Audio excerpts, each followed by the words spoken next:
situations that would change and fade away, a problem with the health of the environment became, by definition, a problem with the totality of human existence. At issue was humanity's place in the natural order of a world increasingly subservient to the human species. Who but us could devise so perfect a way to contend with ourselves? The President's reference to Miss Carson's book would now be opaque to the several generations of Americans who have come of age in the intervening years. Rachel Carson is unknown to almost anyone under the age of 50, but in 1962, no elaboration was needed. Carson was the best-selling author of 3 books about the oceans, and by any measure, one of America's most respected and beloved writers. Or so she had been.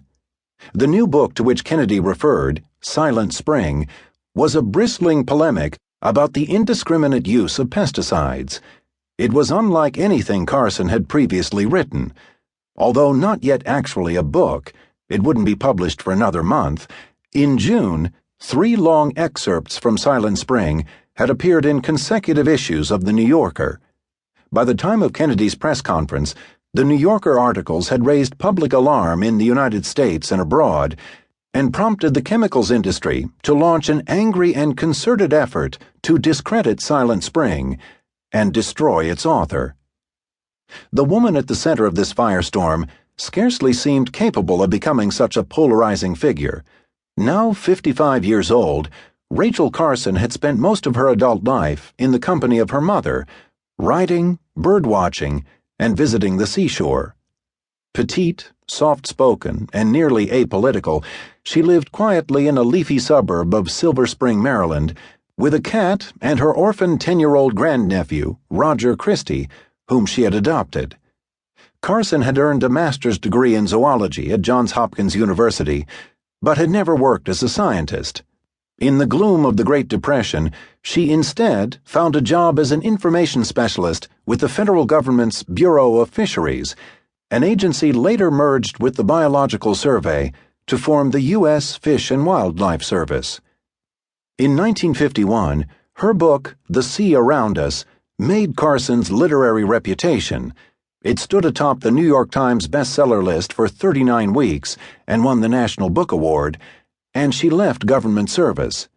Every spring, Carson and Roger drove north to Southport Island on the Maine coast, where she owned a cottage on a rocky bluff overlooking Sheepscot Bay. Here, Carson passed her summers in reflection, gazing at the ebb and flow of the sea, collecting marine specimens in the tidal pools along the shore, and visiting, often deep into the fog-shrouded nights, with her neighbors Dorothy and Stanley Freeman. In the fall, she went home. Carson's writings about the sea were characterized, solemnly and without fail, as poetic, a term invoked by reviewers as a way of saying that she wrote with a grace that was unexpected, given her subject. The living, evolving nature of the open ocean and the intertidal zones on its threshold were unfamiliar to most readers, as were the lessons in geology and physics and biology that Carson poured into her narratives. Her knack for gentle explanation beguiled critics and readers alike, even those who could have never imagined caring about science or the strange water world that so fascinated Carson. Critics remarked, time and again, that there was something bracing and surprising in the fact that a woman should have such a profound understanding of the physical environment. They also believed her to be a heroic correspondent, regularly at sea on research vessels, hurtling through storms, or swimming among the fish teeming on the coral reefs of the tropics, a false impression that she never bothered to correct.